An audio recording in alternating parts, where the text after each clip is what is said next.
हर हर महादेव, जय भोलेनाथ। आप सभी को फाल्गुन मास की हार्दिक शुभकामनाएं। आज से फाल्गुन मास प्रारंभ हो गया है और आज से आप सभी रोजाना हमारे चैनल पर शिव पुराण की कथाओं का श्रवण करेंगे। मित्रों, हिंदू पंचांग का आखिरी यानी 12वां महीना फाल्गुन का होता है। इस माह को फागुन का महीना भी कहा जाता है। फाल्गुन महादेवों के देव महादेव की पूजा अर्चना के लिए खास महीना माना जाता है। इस माह में महाशिवरात्रि, होली और आमलकी एकादशी समेत कई बड़े त्योहार और व्रत किए जाते हैं। फागुन का महीना शिव जी की पूजा अर्चना के साथ दान पुण्य के कार्यों के लिए भी शुभ माना जाता है। व्रत त्योहार के अलावा इस माह में शादी, विवाह, मुंडन, गृह प्रवेश समेत मांगलिक कार्यों के आयोजन का भी शुभ समय होता है।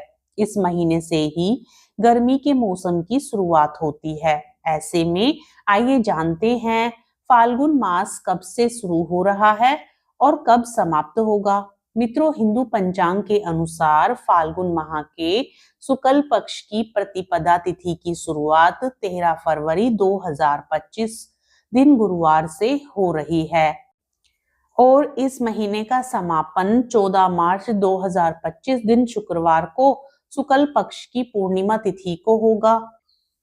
शिव पुराण की कथा प्रारंभ करने से पहले आप सभी सुनेंगे भगवान गणेश की कथा।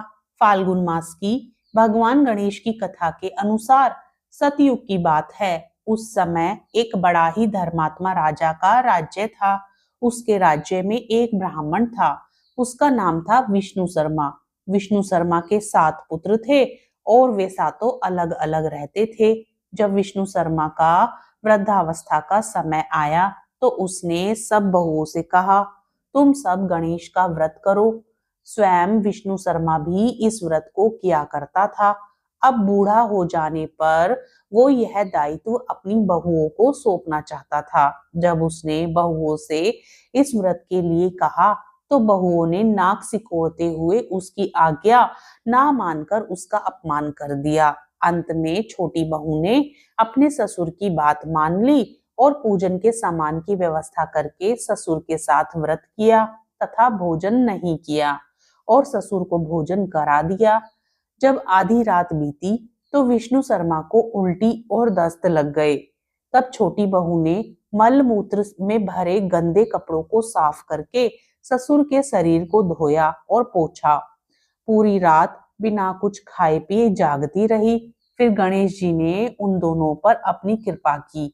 ससुर का स्वास्थ्य ठीक हो गया और छोटी बहू का घर धन धान्य से पूर्ण हो गया। तत्पश्चात अन्य बहुओं को भी इस घटना से प्रेरणा मिली और उन्होंने भी श्री गणेश जी का व्रत किया। अतः फाल्गुन मास में जो भी व्यक्ति सच्चे मन से गणेश जी का व्रत करता है, भगवान गणेश की कथाओं को सुनता है, भगवान गणेश उसकी सभी मनोकामनाएं पूरी करते हैं। आइए अब सुनते हैं शिव पुराण कथा अध्याय 1। शिव पुराण कथा अध्याय 1 में आप सभी सुनेंगे सूत जी द्वारा शिव पुराण की महिमा का वर्णन। प्रेम से बोलिए शिव शंकर भगवान की जय, मां पार्वती की जय।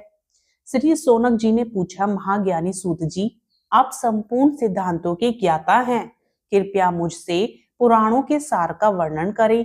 ज्ञान और वैराग्य सहित भक्ति से प्राप्त विवेक की वृद्धि कैसे होती है तथा साधु पुरुष कैसे अपने काम, क्रोध आदि विकारों का निवारण करते हैं। इस कलयुग में सभी जीव आसुरी स्वभाव के हो गए हैं। अतः कृपा करके मुझे ऐसा साधन बताइए जो कल्याणकारी एवं मंगलकारी हो तथा पवित्रता के लिए हो। प्रभु, वह ऐसा साधन हो जिससे मनुष्य की शुद्धि हो जाए और उस निर्मल हृदय वाले पुरुष को सदैव के लिए शिव की प्राप्ति हो जाए। श्री सूत जी ने उत्तर दिया, सोनक जी, आप धन्य हैं, क्योंकि आपके मन में पुराण कथा को सुनने के लिए अपार प्रेम व लालसा है। इसलिए मैं तुम्हें परम उत्तम शास्त्र की कथा सुनाता हूँ। वत्स, संपूर्ण सिद्धांत से संपन्न, भक्ति को बढ़ाने वाला, तथा शिवजी को संतुष्ट करने वाला अमृत के समान दिव्य शास्त्र है शिव पुराण। इसका पूर्व काल में शिवजी ने ही प्रवचन किया था। गुरुदेव व्यास ने सनत कुमार मुनि का उपदेश पाकर आदर पूर्वक इस पुराण की रचना की है। यह पुराण कलयुग में मनुष्यों के हित का परम साधन है। शिव पुराण परम उत्तम शास्त्र है। इस पृथ्वी लोक में सभी मनुष्यों को भगवान शिव के विशाल स्वरूप को समझना चाहिए। इसे पढ़ना एवं सुनना सर्वसाधन है। यह मनोवांछित फलों को देने वाला है। इससे मनुष्य निष्पाप हो जाता है तथा इस लोक में सभी सुखों का उपभोग करके अंत में शिवलोक को प्राप्त करता है। शिव पुराण में 24,000 श्लोक हैं, जिसमें 7 संहिताएं हैं। शिव पुराण पर ब्रह्म परमात्मा के समान गति प्रदान करने वाला है। मनुष्य को पूरी भक्ति एवं संयम पूर्वक इसे सुनना चाहिए। जो मनुष्य प्रेम पूर्वक नित्य इसको बाँचता है या इसका पाठ करता है अथवा सुनता है, वह निसंदेह पुण्यात्मा है। भगवान शिव उस विद्वान पुरुष पर प्रसन्न होकर उसे अपना धाम प्रदान करते हैं। प्रतिदिन आदर पूर्वक शिव पुराण का पूजन करने वाले मनुष्य संसार में संपूर्ण भोगों को भोगकर भगवान शिव के पद को प्राप्त करते हैं। वे सदा सुखी रहते हैं। शिव पुराण में भगवान शिव का सर्वस्व है। इस लोक और परलोक में सुख की प्राप्ति के लिए आदर पूर्वक इसका सेवन करना चाहिए। यह निर्मल शिव पुराण धर्म, अर्थ, काम और मोक्ष रूप चारों पुरुषार्थों को देने वाला है। अतः सदा प्रेम पूर्वक इसे सुनना व पढ़ना चाहिए। श्री सोनक जी ने कहा, आप धन्य हैं सूत जी, आप परमार्थ तत्व के ज्ञाता हैं। आपने हम पर कृपा करके हमें यह अद्भुत और दिव्य कथा सुनाई है।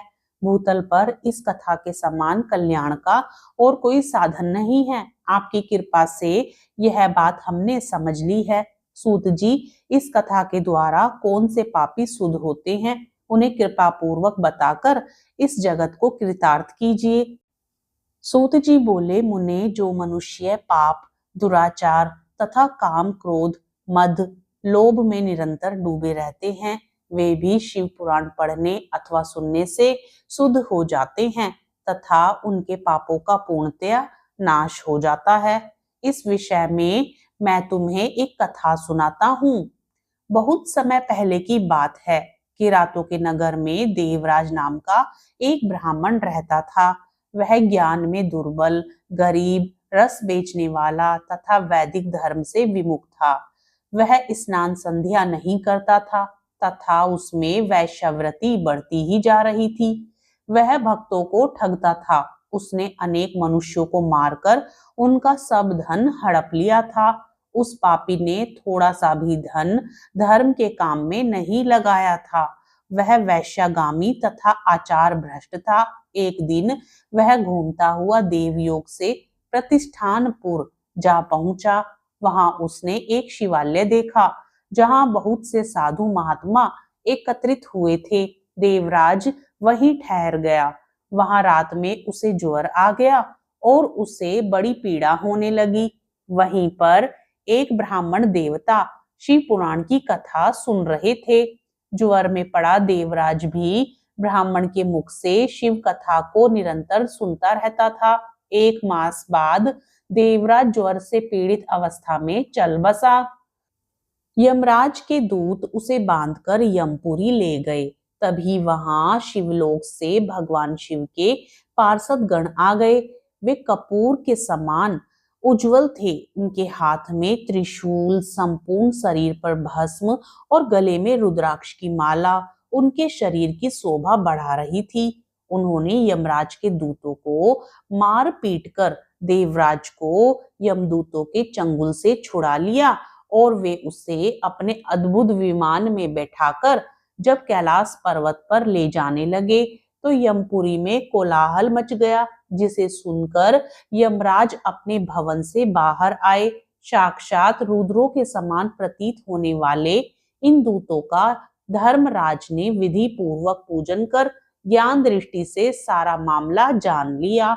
उन्होंने भय के कारण भगवान शिव के दूतों से कोई बात नहीं पूछी। तत्पश्चात शिवदूत देवराज को लेकर कैलाश चले गए और वहां पहुंचकर उन्होंने ब्राह्मण को करुणावतार भगवान शिव के हाथों में सौंप दिया। शौनक जी ने कहा, महाभाग सूत जी, आप सर्वज्ञ हैं, आपके कृपा प्रसाद से मैं कृतार्थ हुआ।